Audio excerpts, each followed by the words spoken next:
Hi friends, मेरा नाम है पुष्कर और आप देख रहे हैं कोड पुष्कर। तो आज की इस वीडियो में हम फंक्शंस के बारे में समझेंगे। तो उन पे कुछ एग्जांपल्स भी देखेंगे। पहले डेफिनेशन देख लेते हैं। In C plus plus a function is a block of code that perform a specific task can takes input called parameters and may return a value. ठीक है, मतलब एक फंक्शन, ये फंक्शन हम पाइथन में मतलब हर प्रोग्रामिंग लैंग्वेज में use होता है और इसका बहुत ही एक अहम रोल प्ले करता है ये। ठीक है, इससे हम अपना कोड को रीडेबल बना सकते हैं। उसकी मतलब कोई लंबा कोड है तो उसे हम कॉम्प्लेक्स कोई कॉम्प्लेक्स क्वेश्चन है तो उसे हम एक सिंपल पीसीज में वो क्लासीफाई कर सकते हैं और अच्छे से फिर उसे समझ सकते हैं। ठीक है, कोई भी रिपीटेड स्टेटमेंट है तो हम उसे एक फंक्शन के द्वारा कॉल कर सकते हैं। उसको हम बार बार रिपीट नहीं करेंगे अपने उसमें कोड में, मतलब टाइप नहीं करेंगे, जिससे कि हमारे कोड की ना तो ज़्यादा वो बड़ा कोड बनेगा ह्यूज, बल्कि ऐसा कुछ नहीं, एक रीडेबल सिंपल कोड बनता है फंक्शंस की मदद से। ठीक है, अगर हम फंक्शंस का इस्तेमाल अच्छे से करना जानते हैं तो यही कह रहा है, functions help in modularising code making it more readable, reusable and easier to maintain.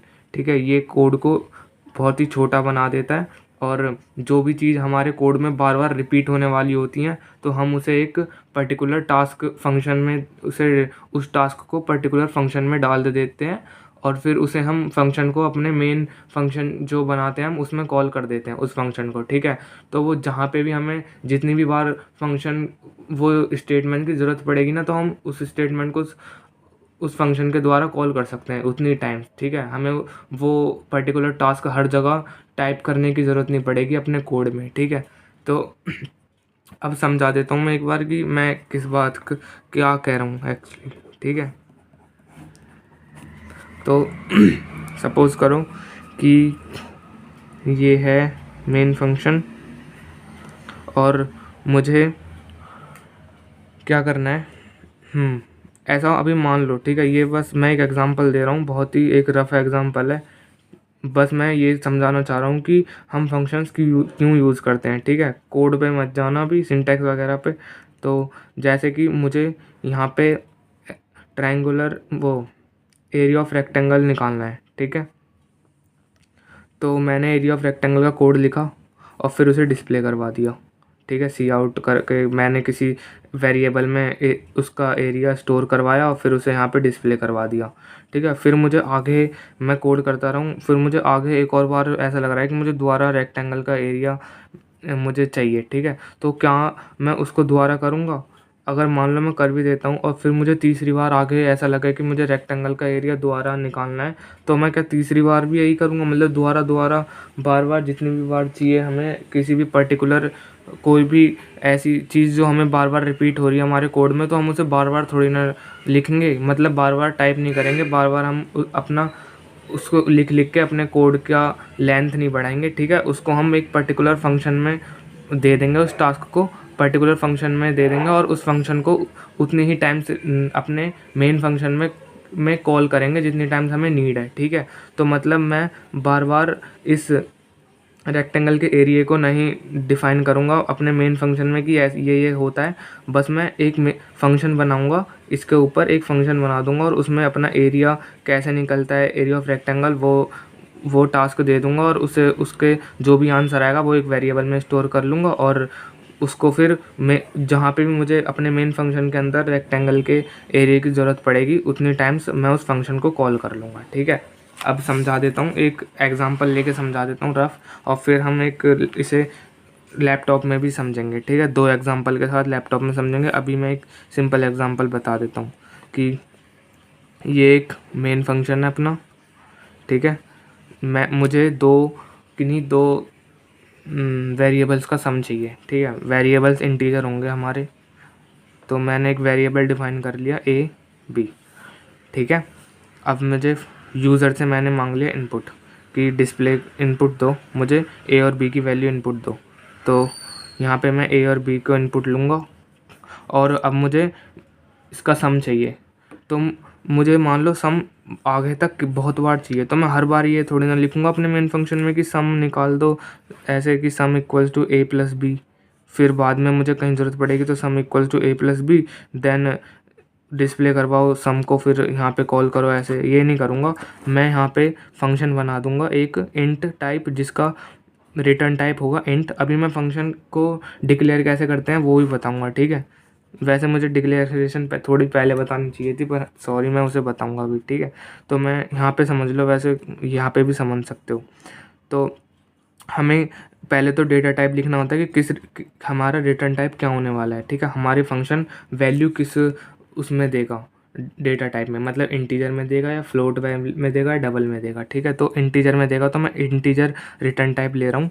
और फंक्शन का नेम हम अपनी तरफ से बना कर लिख सकते हैं, पर कुछ रूल होते हैं कि मतलब आप स्पेस नहीं लगा सकते, वेरिएबल्स की तरह सेम रूल है। तो फंक्शन भी उन्हीं को फॉलो करके हम फंक्शन का नाम भी उसी को फॉलो करके क्रिएट करेंगे। तो मैंने कर लिया प्रिंट सम।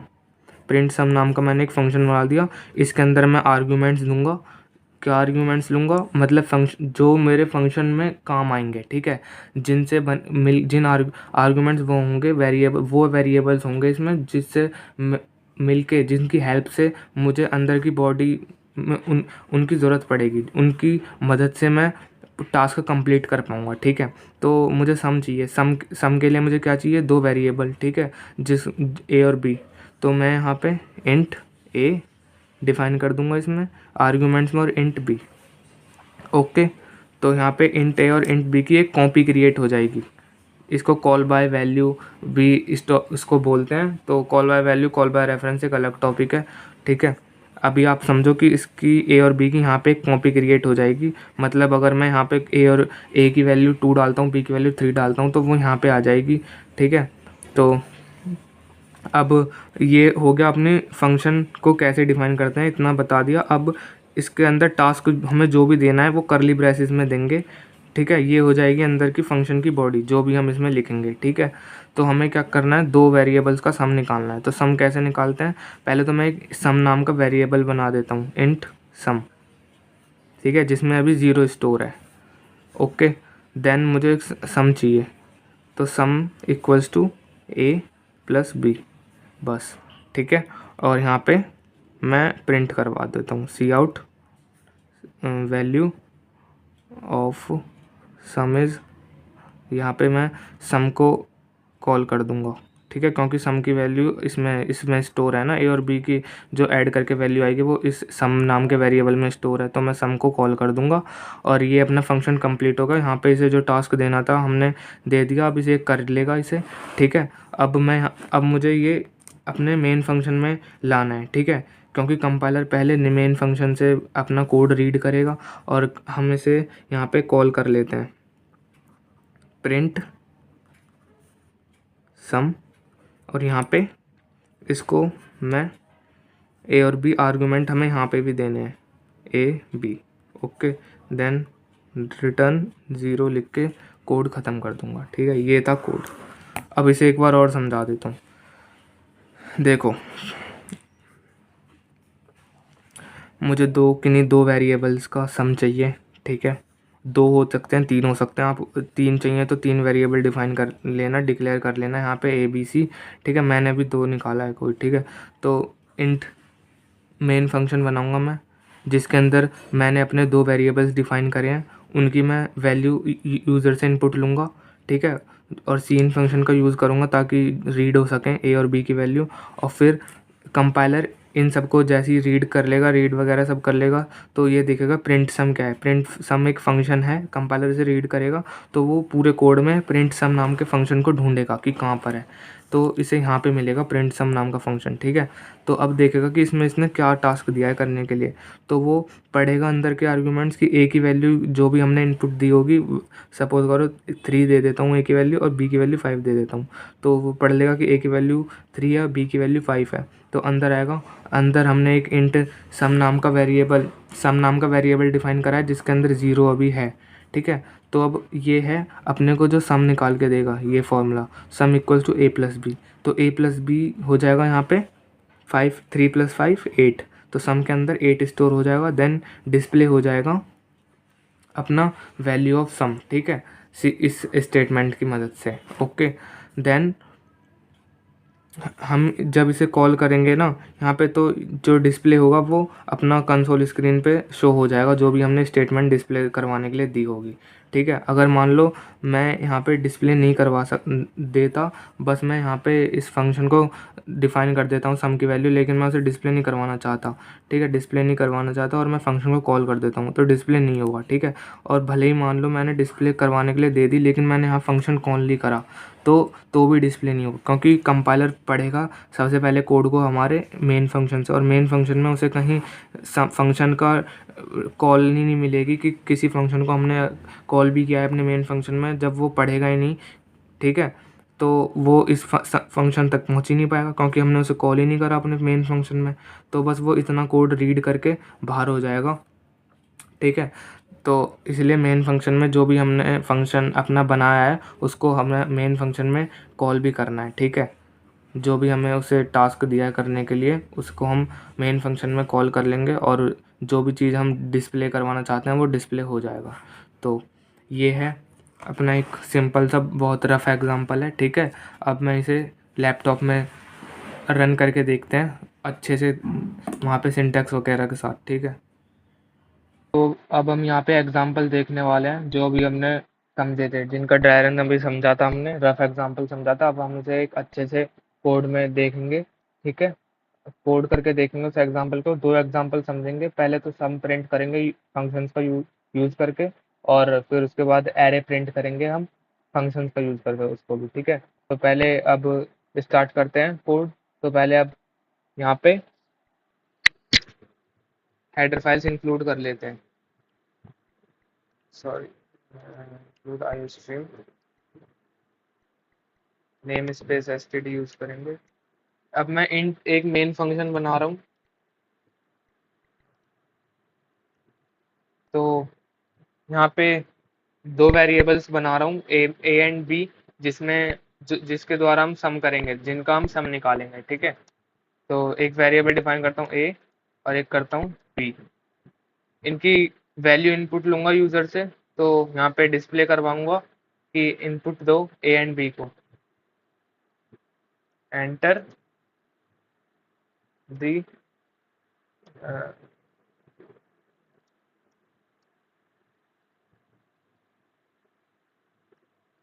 सीन फंक्शन का यूज करूंगा। इसके बाद यहाँ पे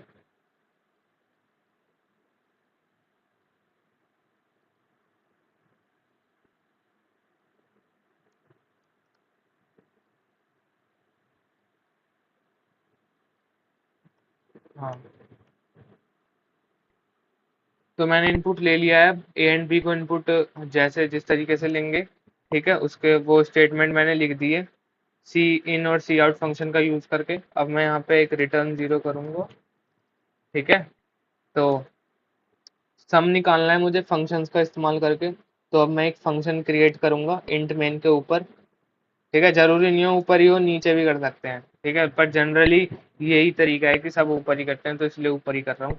रिटर्न टाइप फंक्शन का इंट रहेगा, ठीक है। फंक्शन का नाम लिख दूंगा मैं अपनी तरफ से प्रिंट सम, क्योंकि हम सम निकाल रहे हैं तो थोड़ा मिलता जुलता नाम रखेंगे, ठीक है। और आर्ग्यूमेंट्स इनपुट दूंगा ए एंड इंट बी, उनका डेटा टाइप भी देना होता है साथ में कि किस डेटा टाइप के आर्ग्यूमेंट्स आप इनपुट दे रहे हो। तो a and b int data type है दोनों का। तो एक सम नाम का वेरिएबल बनाऊंगा जिसके अंदर 0 होगा अभी, ठीक है। अब सम को उसको टास्क देंगे हम कि ए प्लस बी की वैल्यू ऐड करो, ठीक है। फिर उसके बाद उसे प्रिंट कर दो, C out the sum of the A and B is,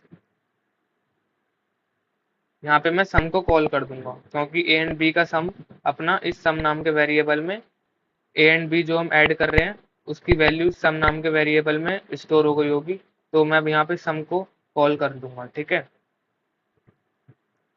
अब देखो मैंने फंक्शन बना लिया है, जो इसके अंदर मुझे देना था टास्क वो मैं दे चुका हूँ। सम सम में के लिए जो हमें करवाना होता है, किन्हीं दो वेरिएबल्स को सम निकलवाना होता है, वो मैं दे चुका हूँ कैसे निकालते हैं, ठीक है। अब अगर मान लो मैं इसे यहाँ पे मैं इसे ऐसे ही रन करता हूँ ना, तो कुछ नहीं होगा। तो अभी दिखाता हूँ, देखो। पहले ए इंट मेन फंक्शन से इसने कंपाइलर ने रीड करना स्टार्ट किया है कोड को, तो पहले ए की वैल्यू इनपुट मांग रहा है, तो ए की वैल्यू मैं 3 दे रहा हूँ। अब बी की मांग रहा है, तो बी की 4 दे देता हूँ, देखो खत्म। यहाँ से कुछ नहीं हुआ। अब यहाँ से इसने दोबारा से पढ़ना, मतलब मांगना, वो इनपुट लेना स्टार्ट कर दिया। तो देखो क्या करना है। अब हमें सम प्रिंट करवाना है ना, तो सम के लिए हमें फंक्शन का इस्तेमाल कर लिया। तो अब यहाँ पे फंक्शन को कॉल भी करना है, प्रिंट सम। यहाँ पे भी हमें आर्ग्यूमेंट्स देने हैं, ठीक है। क्या क्या दिया हमने, ए बी। यहाँ पे डेटा टाइप डालने की जरूरत नहीं है कोई। तो अब हमने इंट मेन फंक्शन के अंदर अपने प्रिंट फंक्शन को कॉल कर लिया है। तो जैसे ही कंपाइलर इस फंक्शन को रीड करेगा, तो ढूंढेगा इस पूरे कोड में कि ये फंक्शन कहाँ पर है। तो जब वो यहाँ तक पहुंचेगा इस फंक्शन तक, तो इस फंक्शन के अंदर जो भी हमने तामझाम किया है उस सबको रीड करेगा, और जो भी डिस्प्ले करवाने के लिए दिया है उसे डिस्प्ले करवा देगा, ठीक है। तो अब इसे रन करते हैं। ए की वैल्यू मैं 4 इनपुट दे देता हूँ, और बी की वैल्यू 5। तो the sum of a and B is 9, ठीक है। तो यही अपने को चाहिए था। तो ये फर्स्ट एग्जांपल हो चुका है अपना। अब सेकंड देखते हैं, ठीक है।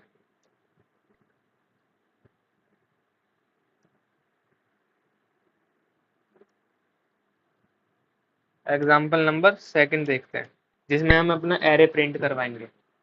तो मैं एक मेन फंक्शन बनाऊंगा, int main. Int data type का एक एरे में डिक्लेयर करूंगा, जिसका साइज होगा कुछ 5, ठीक है। और एरे के एलिमेंट्स भी मैं यूजर से इनपुट लूंगा। तो मैं एक यहाँ पे स्टेटमेंट डिस्प्ले करवाऊंगा कि एलिमेंट्स को इनपुट दो, मतलब कि enter the elements for an array, ठीक है। एंटर दी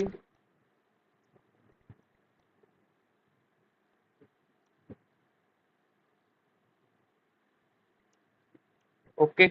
अब मुझे एरे का इनपुट लेने का तरीका मतलब अलग होता है। यहाँ पे हम सी इन फंक्शन का इस्तेमाल नहीं करेंगे, यहाँ पे हम फॉर लूप चलाएंगे, ठीक है। क्योंकि एरे में हम कई सारे एलिमेंट्स को इनपुट देंगे, तो वो फॉर लूप के द्वारा हम उस एलिमेंट्स के ट्रेवर्स करेंगे उस पूरे एरे को, और जो भी एलिमेंट्स हमने दिए हैं उसे रीड करेंगे फॉर लूप के द्वारा, ठीक है। तो मैं एक आई नाम का वेरिएबल बनाऊंगा इसमें, जिसकी वैल्यू 0 से इनिशियलाइज करूंगा। आई के द्वारा हम पूरे एरे में ट्रेवर्स करेंगे, ठीक है। तो यहाँ पे कंडीशन डालूंगा 5। क्या जब तक 5 के से छोटा रहेगा आई, 5 क्या है साइज, ठीक है, तब तक अपना एरे के एलिमेंट्स रीड होते रहेंगे, ठीक है। तो रीड के लिए कौन सा फंक्शन यूज करते हैं, कोई भी हमें वेरिएबल की वैल्यू रीड करनी होती है तो सी इन। यहाँ से हम एरे ए आई, ओके। तो यहाँ पे हमने रीड कर लिया है फंक्शन। अब मुझे आउटपुट देना है, तो आउटपुट मैं सोच रहा हूँ कि किसी फंक्शन, आउटपुट वाला काम मैं किसी फंक्शन को दे देता हूँ, और फिर उस फंक्शन को अपने मेन फंक्शन में कॉल कर दूंगा, तो काम हो जाएगा उससे भी, ठीक है। तो मैं आउटपुट इन ठीक है, इनपुट रीड जो करेगा वो मैंने दे दिया है। जिस हिसाब से इनपुट रीड करेगा एरे के एलिमेंट्स को, जिस हिसाब से कंपाइलर रीड करेगा फॉर लूप के द्वारा, तो वो मैं दे चुका हूँ। अब सोच रहा हूँ कि मैं वो इनपुट आउटपुट भी देना है, कि हमने क्या क्या एलिमेंट्स हमने इनपुट दिए हैं, वो आउटपुट भी उसे उसे और डिस्प्ले करवाना है, ठीक है। तो मैं एक फंक्शन बनाऊंगा जिसका नाम रहेगा डिस्प्ले एलिमेंट्स।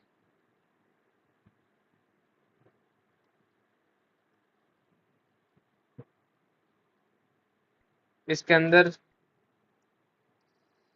एरेन को डिक्लेयर करूंगा इंट एन। एन क्या है, साइज एरे का, ठीक है। अब एक फॉर लूप चलाऊंगा, आई की वैल्यू 0 से इनिशियलाइज करूंगा। आई जब तक एन से छोटा रहेगा तब तक चलना चाहिए, आई, ओके। देन सी आउट, सॉरी, हाँ,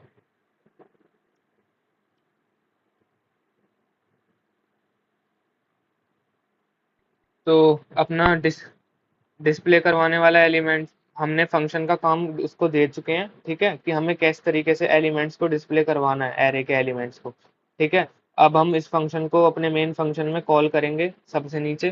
तो फंक्शन का नाम क्या है, डिस्प्ले एलिमेंट्स, डिस्प्ले एलिमेंट्स, ठीक है। अब आर्गुमेंट्स देने हैं हमें कि क्या क्या दिया था हमने, ठीक है, एन, ओके, एन को मैं 5 लिख दे रहा हूँ क्योंकि एन क्या है, साइज, साइज क्या है एरे का, 5, ठीक है। नीचे लिख देता हूँ रिटर्न 0। अब मैं इसे रन करता हूँ कोड को।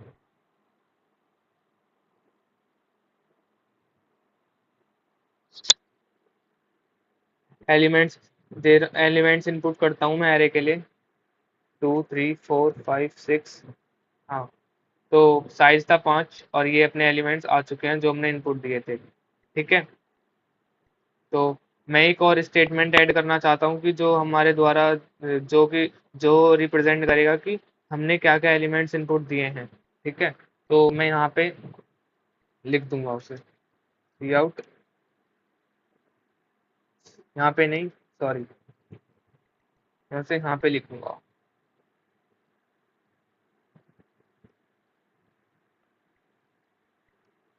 Elements entered by the user, ठीक है। तो अब दोबारा से रन करता हूँ कोड को। अब दोबारा से एलिमेंट्स इनपुट देता हूँ, 34 4 5 23 34, हाँ। तो elements entered by the user वो सभी नीचे आ चुके हैं, ठीक है। तो ये था अपना कि हम एलिमेंट एरे को कैसे प्रिंट करवा सकते हैं, डिस्प्ले करवा सकते हैं, एलिमेंट्स एरे के एलिमेंट्स को हम कैसे डिस्प्ले करवा सकते हैं फंक्शंस का इस्तेमाल करके। तो आई होप आपको समझ आ गया होगा। तो 2 एग्जांपल देख लिए हमने फंक्शंस के ऊपर, और इसको इसको हमने डेफिनेशन के साथ भी समझ चुके हैं, ठीक है। तो थैंक यू, आज के लिए इतना ही।